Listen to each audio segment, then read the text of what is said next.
I'm Dr. Jordin Wiggins, and this is the Pleasure Principles podcast.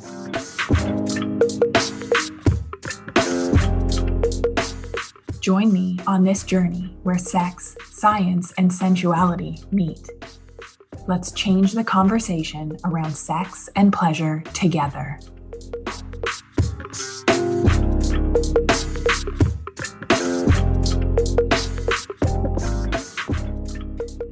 Welcome to this new episode of the Pleasure Principles podcast. I'm so happy to have you here because I know there are a million other things that you could be doing, but I'm so glad you are here tuning in with me. In this episode, we are discussing attachment styles and how they impact our sex and our relationships. So some signs you have attachment issues in your relationship.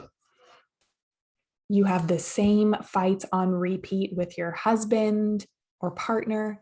You're constantly dating guys that seem perfect at first, but then the honeymoon period fades, resentment sets in, and the sex goes to shit. It's pretty much all of the women that I work with. You struggle to ask for help. One partner dismisses the other partner's advances. They're either too busy or too tired to have sex. Maybe the sex you're having isn't living up to expectation. You're left feeling disappointed, like something's missing after. Maybe the pressure's building in your relationship. Pressure from you or your partner to have more sex, pressure to avoid sex and intimacy, like going to bed at a different time or always trying to stay covered up. Signs that my super women, my good girls have attachment issues is you're killing it in certain aspects of your life, usually your career, but your relationships are a mess or they're blah, or you're either sweeping so much under the rug that you're not even aware of how unfulfilled you are. You're just disconnected, lacking pleasure, lacking joy. So if any of those describes you and your relationship, this episode is for you. Here's the thing: 1 in 2 women will suffer from sexual dysfunction in their lifetime. That means lacking desire, not being able to get turned on, having pain with sex, difficulty getting aroused and staying aroused. This is a topic that is rarely discussed. We Google, we go to our doctors, we try supplements without answers, or the answers that we're given do not work. We get stuck in these relationship patterns that we either think are normal because it's how our parents did things, or we don't know where to start in fixing the dynamic and revitalizing that connection, passion, intimacy in our relationships.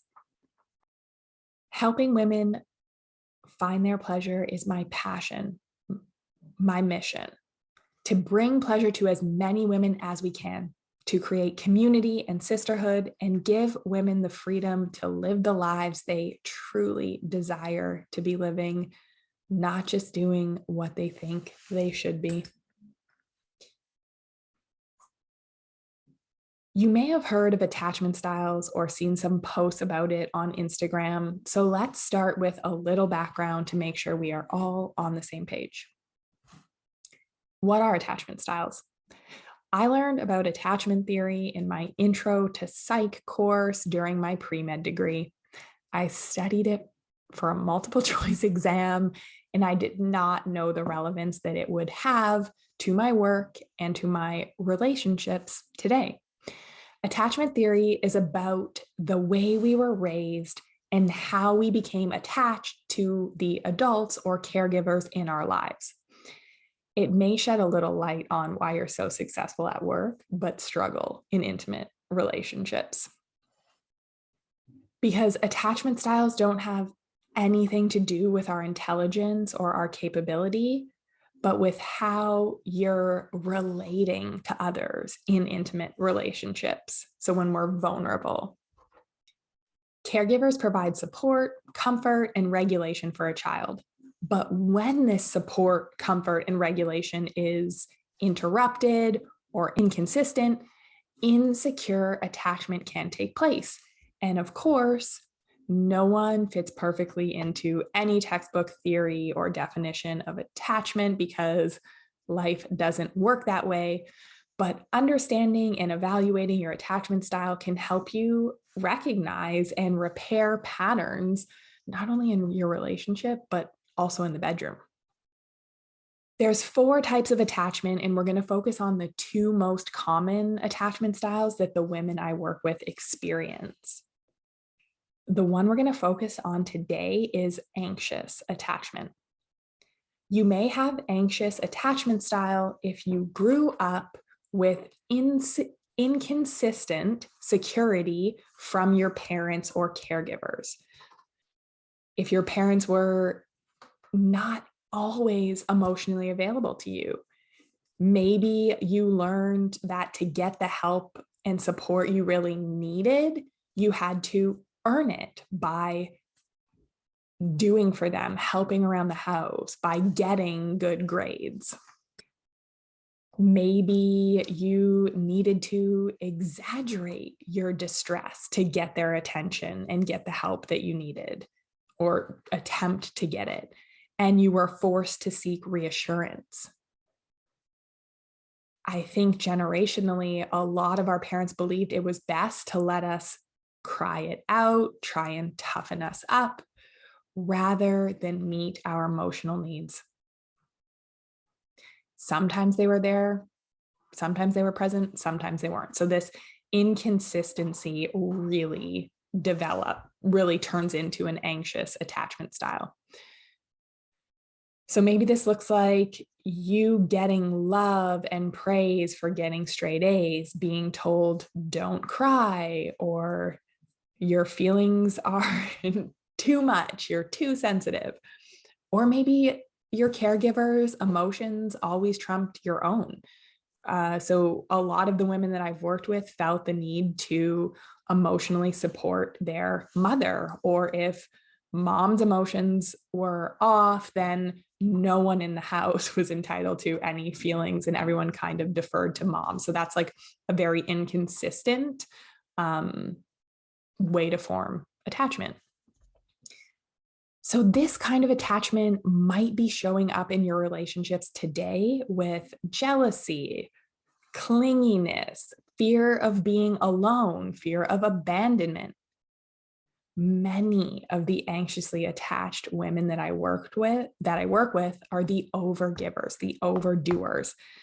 Ironically enough, they're the doctors, lawyers, execs, successful business owners, where control is their safety, because if we are doing everything, then we don't have to worry about being abandoned. Am I speaking to you? It makes a lot of sense when you think about it. If you were a child who was never sure if you were going to get the emotional support you were craving, that you seek out partners that provide that inconsistent support, because on some level, that feels comfortable, that feels normal to our nervous system, leaving us anxious, triggered, wanting to fix problems right away. So we often bypass the empathy, emotional connection, and go straight into fix it mode with our partners in attempt to feel connected again, or avoid blame or criticism or something that we did. We're great at ignoring the depth and the magnitude of the problems in our relationship by sweeping them under the rug. You may be anxiously attached if you have a hard time sitting with the discomfort in your relationship. After a fight, you feel like you need to solve it immediately. You may call repeatedly just to make the feelings of abandonment go away, that fear that they're going to leave. Like, we need to know that it's going to be better, we have a solution, and move on. Because when you're anxiously attached, we rely on our partners to provide the feelings of security and calm, rather than being able to locate that within ourselves. My super women, the high achieving, fixing caregivers, we especially struggle with this. We fix other people's problems for a living often, but try and get a superwoman to sit in her feelings, to have her emotions, to not immediately defer and focus on her partner or on her children. This is why we do a 2-day retreat in my year-long container, the Feminine Mentorship. I've been told it is so transformative that like it's deeper work than any of these very well educated and very well practiced women have ever done. Because as super women, we like to, stay behind our armor, stay behind our mask, and we think our feelings, we don't feel them.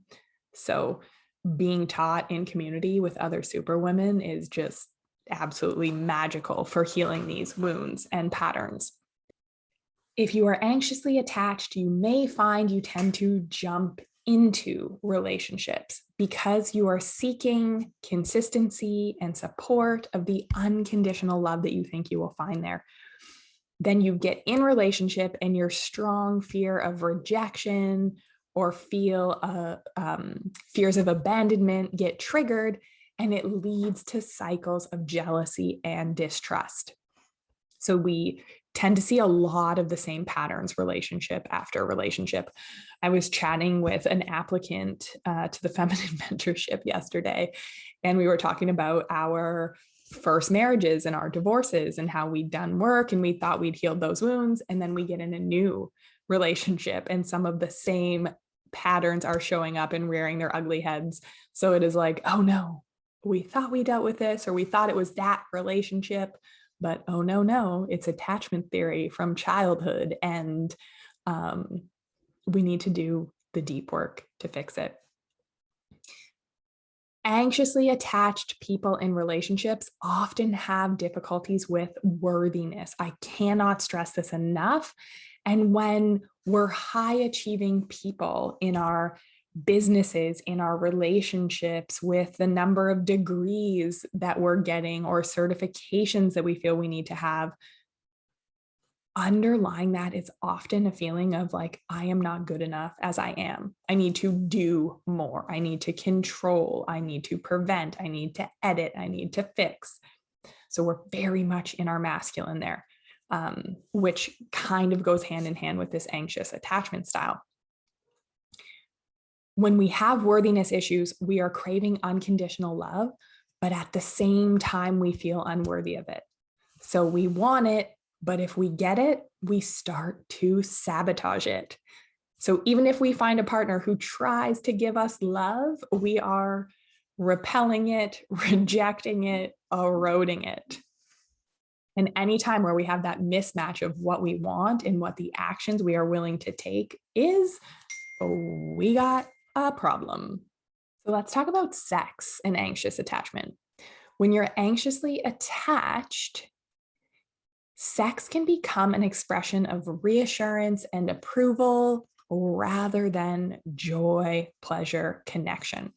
It looks like this: having sex to show or feel loved, to feel close to a partner, to seek approval, counting or tracking how long it's been since you've last had sex, having a negative perception of sexual encounters, feeling disappointed after, feeling let down, maybe feeling unattractive. Anxiously attached people are likely to be unfaithful, which so can avoidant people, but we'll get there in part 2. And anxious attachment can also look like extreme feelings of sexual attraction or jealousy. So you're like so attracted in the beginning, or even throughout the relationship, but jealousy comes up later because of your fears of abandonment or loss, usually, or worthiness. So listen to our podcast recording on jealousy. So when you're anxiously attached, what does that do for your partner? So for your partner, it can feel like they can never live up to your desires, like you're always wanting more, especially if they're avoidantly attached, which we are going to talk about in part 2, because anxiously attached overgivers tend to attract avoidant under functioners, people that are just cool, trucking along. You are making the plans, you're doing the things, and you're talking to them and they're like, okay, cool. So this is just this recipe for this dynamic. So I want you to know that all hope is not lost. You can repair your attachment wounds and move towards securely attached relationships with your current partner, as long as they're willing, or with your next partner. You can learn to depend on your partner and let them depend on you by restoring balance, healing the wounds of your insecure attachment, and learning to trust love, to trust the feminine. If this episode is speaking to you, I want to remind you to apply to join us for my year-long program, The Feminine Mentorship. We take a look at how these attachment styles are showing up in your relationship today and the work that you need to do to repair from the ruptures, the repeated cycles that you have found yourself in, to revitalize your relationships or find that man, find that relationship that you have always desired. Break the cycle of picking the wrong ones, the same wrong man over and over. The women that have applied so far have been amazing. Space is limited. We are taking 10 women. 2 of those spots are already taken, so there is 8 left while I'm recording this. So apply. For some of you, we need to learn to trust and let go. We need to learn to do less, attract more, receive love. For others, it might be tuning into our feelings and learning how to attend to the wants and needs that we have ignored for so long. If this is you, go to thepleasurecollective.com/feminine mentorship and fill out the application.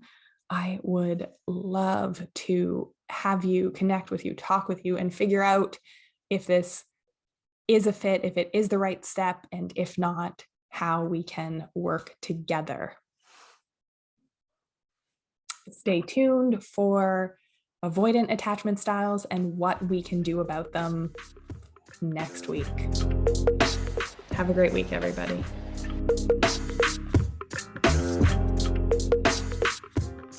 If you like what you heard in this episode, leave me a rating. Your support helps me get discovered by more women like you. Together, we can change the conversation around women's sexual health and pleasure for you, your partners, and generations to come.